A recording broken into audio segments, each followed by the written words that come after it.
Assalamualaikum warahmatullahi wabarakatuh. Yang saya takzimi dan saya hormati pengasuh Pondok Pesantren Zainul Hasan Genggong, Kiai Haji Muhammad Hasan Mutawakil Allah.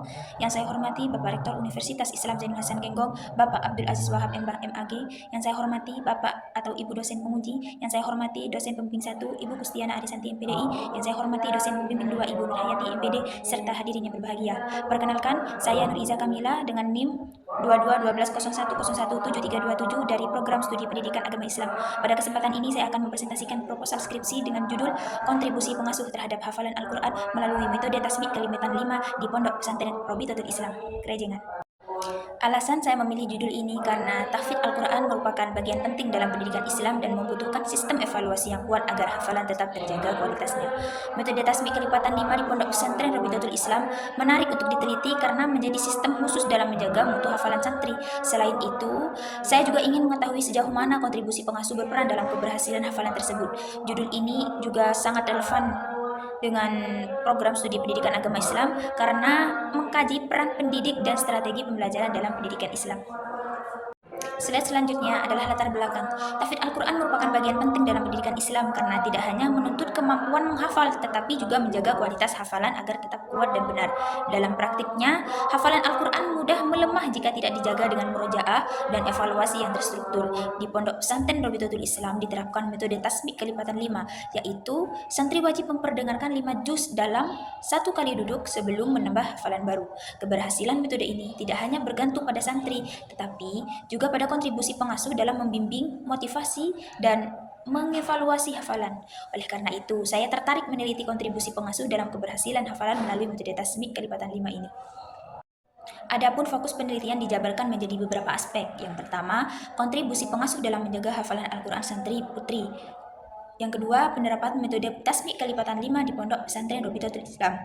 Dan yang terakhir, kondisi dan kualitas hafalan Al-Quran santri putri. Adapun rumusan masalah sebagai berikut. Yang pertama, bagaimana kontribusi pengasuh dalam kualitas hafalan Al-Quran santri. Dan yang kedua, bagaimana pelaksanaan metode tasbih kelipatan 5 di Pondok Pesantren Robitatul Islam. Dan yang ketiga, faktor apa saja yang mempengaruhi kontribusi pengasuh terhadap kualitas hafalan santri. Pada bagian manfaat penelitian terdapat dua aspek, yaitu manfaat teoritis dan manfaat praktis. Secara teoritis, penelitian ini diharapkan dapat memberikan kontribusi dalam pengembangan ilmu pendidikan agama Islam, khususnya dalam kajian tahfidz Al-Quran. Hasil penelitian ini dapat menjadi tambahan referensi akademik mengenai peran pengasuh dalam pembinaan hafalan serta penerapan metode tasbih kelipatan 5 sebagai sistem evaluasi hafalan. Sedangkan secara praktis, penelitian ini diharapkan bermanfaat bagi beberapa pihak. Yang pertama, bagi pengasuh sebagai bahan evaluasi dalam meningkatkan pembinaan tahfidz. Bagi santri, yang kedua bagi santri sebagai motivasi untuk lebih disiplin dalam menjaga hafalan. Dan yang terakhir bagi pesantren sebagai masukan dalam pengembangan sistem tasbih agar kualitas hafalan semakin baik. Dengan demikian, penelitian ini diharapkan tidak hanya bermanfaat secara akademik, tetapi juga memberikan dampak nyata dalam praktik pendidikan tahfidz. Slide selanjutnya, kajian pustaka. Penelitian ini membahas tentang kontribusi pengasuh dalam keberhasilan hafalan Al-Quran melalui metode tasbih kelipatan 5 secara teori. Kontribusi berarti peran atau keterlibatan aktif seseorang dalam mencapai suatu tujuan.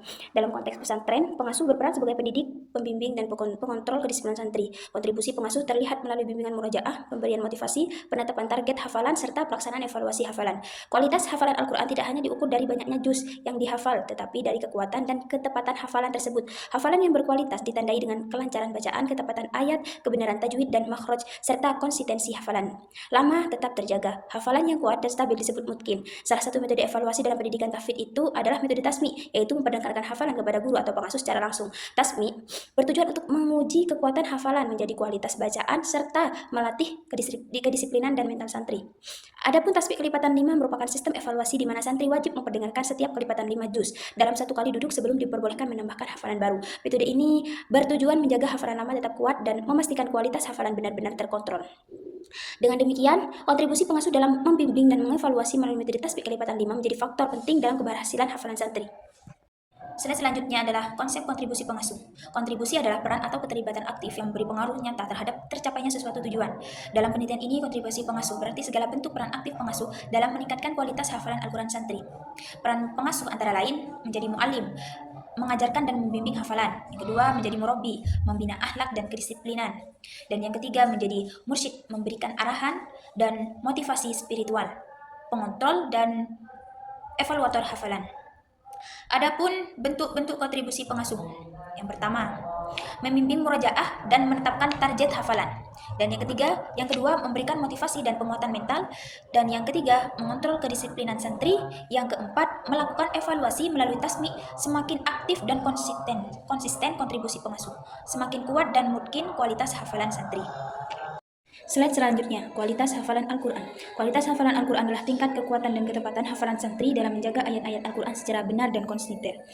Adapun indikator kualitas hafalan yang pertama, kelancaran atau tolaqoh. Yang dimaksud tidak terhenti atau ragu-ragu. Dan yang kedua, ketepatan ayat. Yang dimaksud tidak tertukar atau terlewat. Yang ketiga, kesesuaian tajwid dan makhraj. Yang dimaksud bacaan benar sesuai kaidah. Yang kelima, konsistensi hafalan lama, tetap kuat dan tidak mudah lupa.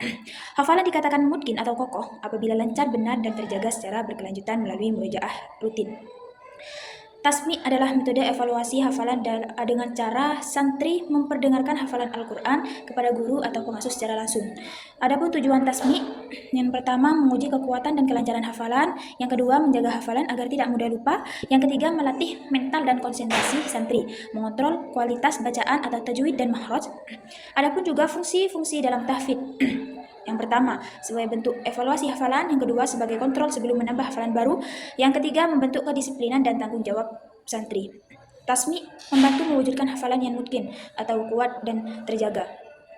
D. Hubungan kontribusi pengasuh dengan kualitas hafalan melalui tasbih kelipatan 5. Kontribusi pengasuh berperan penting dalam keberhasilan hafalan santri melalui metode tasbih kelipatan 5. Pengasuh sebagai membimbing dan mengontrol murojaah sebelum tasmi, menetapkan standar kelulusan 5 juz dalam 1 kali duduk, memberikan motivasi dan penguatan mental, mengevaluasi kelancaran ketetapan ayat dan tajwid. Semakin aktif dan konsisten peran pengasuh, semakin siap santri menghadapi tasmi 5 juz, sehingga hafalan menjadi lebih kuat, terjaga, dan mungkin.